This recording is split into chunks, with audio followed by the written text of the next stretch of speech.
Juga barangkali respon Bang Surya ingin mengejutkan ya namanya teman-teman dunia politik dengan mendeklarasikan Anies Baswedan. Oke.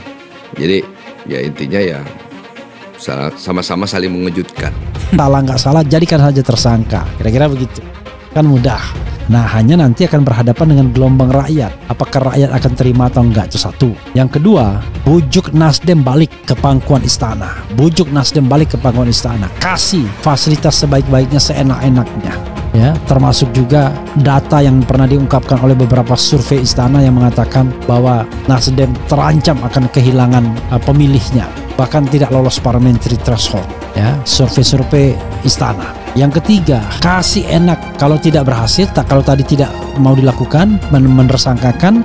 Kedua, tidak berhasil. Ketiga, kasih enak PKS. Bila perlu pasangkan dengan Prabowo Subianto akhir.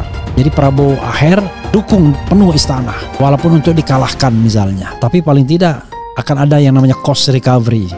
Jaminan bahwa Prabowo dan akhir akan menjabat di pemerintahan juga. Pemerintahan Ganjar misalnya. Atau pemerintahan Ganjar Erik atau Ganjar whoever. Yang ketiga, nggak berhasil juga. Yang keempat, kasih AHY jabatan enak, pasangkan dengan Ganjar AHY yang punya peluang untuk memerintah misalnya. Itu jauh lebih menarik barangkali bagi AHY. Wow, ya kan? Ketimbang dia di Anies tidak jelas apakah akan dijadikan wakil presiden atau tidak, misalnya begitu. Maka 4 skenario tersebut, 5. Larang partai lain untuk berkoalisi dengan untuk mendukung Anies. Jadi stop P3, stop PAN, apalagi Golkar. Jadi tidak ada tambahan partai baru di koalisi Anies. Jadi satu diambil cukup untuk menghilangkan Anies Baswedan.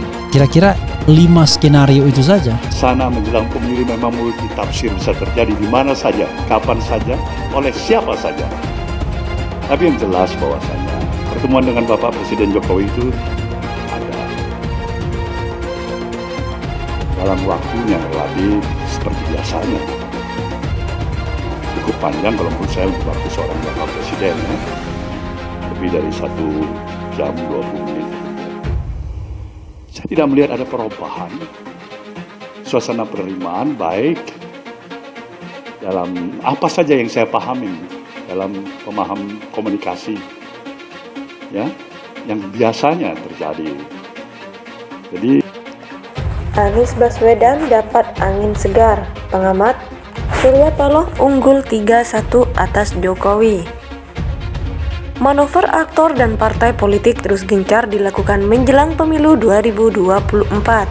Mengenai perkembangan yang ada, Direktur Lingkar Madani Ray Rangkuti mengatakan, ketegangan politik antara Joko Widodo dan Surya Paloh masih berlanjut. Menurutnya sejauh ini skor pertandingan tersebut sudah 1-3, 1 untuk Jokowi dan 3 untuk Paloh.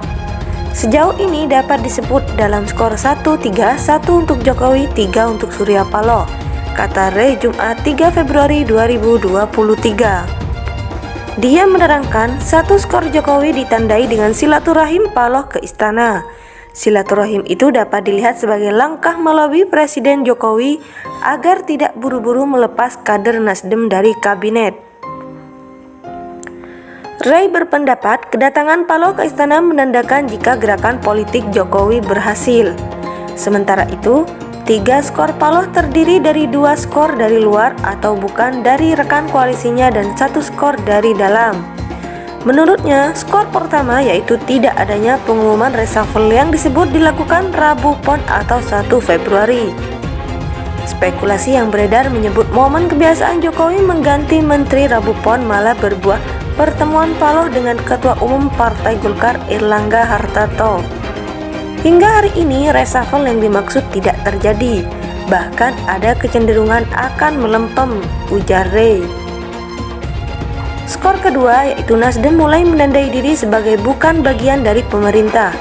Ini terlihat dari sikap kader yang menyinggung bahwa ada dugaan instrumen negara menghambat pencalonan Anies. Ini diartikan kalau Nasdem mulai menandai dirinya bukan bagian dari pemerintah yang ada saat ini. Ray menerangkan satu pola yang sering disebutkan akan jadi pilihan bagi koalisi pendukung Anies, yaitu menjadikan mantan gubernur DKI Jakarta itu sebagai antitesis dari sosok Jokowi. Nasdem semakin jelas memberi tanda itu, sehingga reshuffle akhirnya tidak terjadi. Nasdem makin menandai dirinya bukan bagian dari koalisi pemerintah saat ini, kata Ray. Skor ketiga, Nasdem sekaligus melakukan tekanan ke dalam. Langkah ini yaitu membuat PKS dan Partai Demokrat tiba-tiba mendeklarasi Anies sebagai capres. Ini merupakan satu langkah yang lama ditunggu Nasdem dan baru bisa terrealisasi setelah melakukan kunjungan ke Partai Gerindra, PKB, dan Golkar. Meskipun begitu, dia merasa perkembangan ini semua belum akan berakhir.